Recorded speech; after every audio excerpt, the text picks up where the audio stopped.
大家好，欢迎大家观看莫言记，我是 Dantes 戴亮。今天我蓦然回首，来时的路，山重水复与你共同拥有。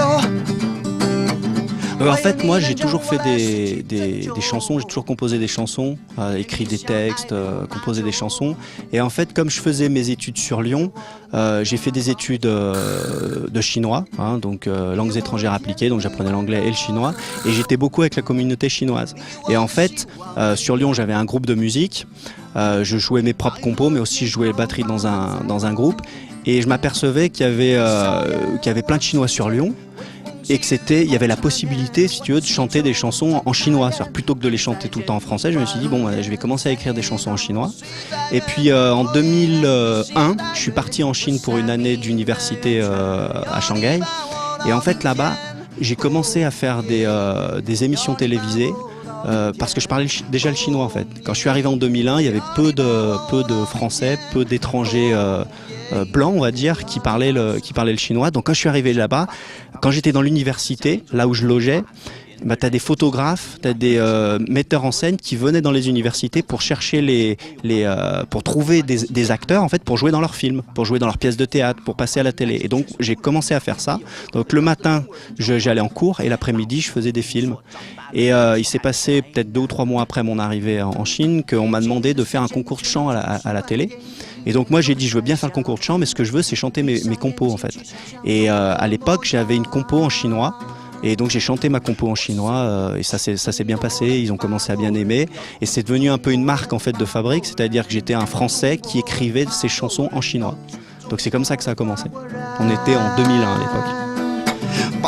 北京、成都、重庆、长春、大同、大连、福州、贵阳、哈尔滨、呼和浩特、杭州、海口、济南、南昌、南京、南通、苏州、三亚、上海、深圳、天津、武汉、芜湖。Si tu veux, Dantes, en fait, pour moi, c'était un nom qui sonnait bien parce que les premiers concerts que j'ai faits avec ma guitare en public, c'était quand je suis allé en Grèce. J'avais 20 ans à l'époque. On était en 98 je crois et en fait je jouais dans les tavernes à Athènes devant un public. Alors il y avait des Français, il y avait des étrangers, il y avait des Américains, il y avait des Grecs et moi je jouais avec ma guitare. Et c'est vrai qu'à l'époque j'avais pas un nom de scène quoi, donc voilà, Christophe ça sonnait, bon c'était moyen quoi. Et donc j'ai pris Dantes parce que sur Dantes t'as un accent sur le E et en fait pour les étrangers le E comme ça avec l'accent ça fait très français. C'est un peu comme la marque Hermès, tu vois par exemple quand t'es en Chine, Hermès, les Chinois savent que cet accent c'est pas de l'anglais c'est du français. Donc déjà c'était un peu une marque française. Et puis parce que j'aime bien aussi l'histoire de Monte Cristo qui se bat pour essayer d'avoir quelque chose. Donc la musique, ça a toujours été aussi un combat, tu vois, d'essayer d'arriver à faire vivre ces chansons. Parce qu'une fois que tu as créé une chanson, après il faut se battre pour aller faire des concerts, pour trouver un public, pour conquérir le public. Ouais, j'aimais bien cette idée-là. Tout s'imagine pour un Français de Chine. Tout s'imagine pour un Français de Chine. Tout s'imagine pour un Français de Chine. Entre la tour Eiffel et la Perle d'Orient, ça se passe pas mal. Tous deux pointés vers l'avenir, la verticale. Il est bon d'être français sur la terre chinoise. Je l'aime et je l'apprivoise. Je suis allé chercher l'inspiration pour mes poèmes. J'ai trouvé un pays et des gens qui aiment. Donc j'ai aussi un nom chinois en fait, parce que quand je suis arrivé en Chine, je m'appelais donc Dantes, c'était mon nom français. Mais pour les Chinois, Dantes ça veut rien dire. Donc en fait, mon nom chinois c'est Dai Liang. Alors Dai Liang, ça veut dire qui porte la lumière. En fait, Dai c'est un verbe. Ça veut dire porter, c'est comme quand tu portes un chapeau ou tu portes des lunettes. Et Liang, c'est tout ce qui est lumineux, quoi. Donc pourquoi je m'appelle Dai Liang? Parce qu'en fait, donc, quand tu arrives sur une scène, tu as tout de suite la lumière et tu mets les lumières, ça y est, le spectacle commence. Donc ça, c'était une bonne idée. Et puis aussi parce que moi, j'ai appris le chinois à Lyon. Et en fait, Lyon, en chinois, ça se dit Liang. Liang. Et donc le jeu de mots avec la lumière, Liang. Voilà, donc en fait, tu portes Lyon. Tu revais la lumière, voilà, c'était une sorte de jeu de mots. Et après, pour les Chinois, ça prend du sens.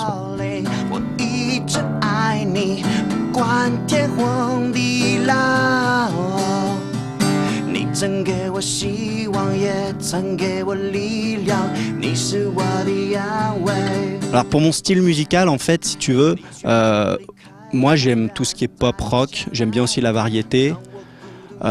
Moi, si tu veux, souvent, quand je compose une chanson, ça passe d'abord par les paroles. Donc je suis très, j'aime faire des paroles, j'aime écrire des paroles, je suis assez parolier pour ça. Après, il va y avoir le côté musical qui va venir, plutôt folk quand j'utilise la guitare. Mais c'est vrai que puis comme je disais, j'ai commencé l'orgue très jeune, quoi. J'avais 8 ans, donc j'étais un fan de Jean-Michel Jarre. Donc j'aime aussi mettre des sons un peu bizarres dessus, quoi. J'aime bien l'électro aussi, j'ai bossé avec des gens qui font de l'électro à Shanghai. Mais moi, c'est vrai que tout de suite, je vais plus vers le folk, pop, rock.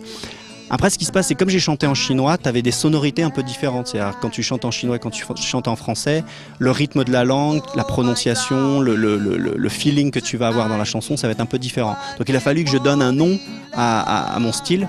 Donc ça s'appelle French Mandopop, ou le Mandopop à la française. Donc Mandopop, c'est les chansons chinoises, en fait. C'est comme tu dis, il y a la K-pop, la pop de Corée. T'as le J-pop, la pop japonaise, et puis t'as la C-pop, donc c'est la pop chinoise, ou Mandopop on dit. Mais moi je chante en chinois, mais c'est un style français, donc c'est pour ça que j'ai appelé ça la Mandopop à la française. Voilà, donc c'est mon style. Oh my darling, 一直爱你，不管结果离了。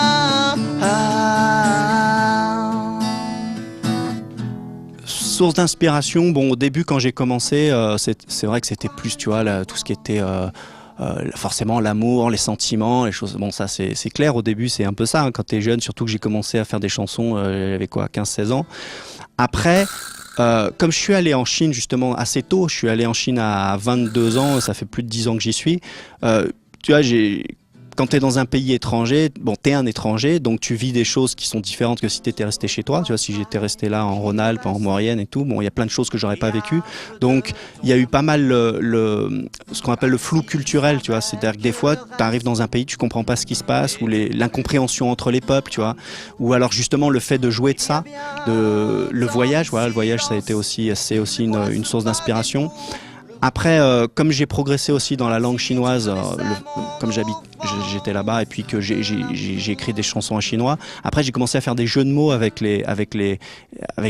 en chinois, quoi. Donc, j'ai essayé de toucher les gens là-bas par mes textes. Donc, il y a eu aussi beaucoup la culture. Par exemple, en Chine, ils ont ce qu'on appelle l'opéra de Pékin.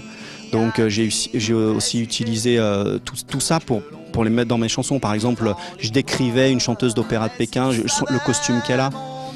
Sur scène. J'ai essayé de mélanger aussi par exemple du rock avec de l'opéra de Pékin. J'ai aussi utilisé des instruments traditionnels chinois dans la musique folk que je faisais. Donc en fait j'ai essayé de plein de mélanges comme ça. Mais au niveau des thèmes, c'est vrai que c'est toujours resté assez romantique parce que en plus les Chinois ils aiment bien le romantisme, quoi. C'est vraiment comme ça qu'ils nous, surtout quand tu viens de France, pour eux c'est quelque chose qui labellise un peu la France, quoi, le romantisme. Donc le romantisme, le voyage et un peu le combat aussi, le fait d'être dans un pays étranger et puis de vivre aussi des galères, quoi. Si vous voulez en connaître plus sur ma musique, donc j'ai une chaîne officielle YouTube, hein, c'est Dantes Dailiang, voilà, Dantes Dailiang, et puis j'ai une page Facebook aussi, donc voilà, vous pouvez me rejoindre là-bas. Alors cet idéal, il n'est plus là vraiment.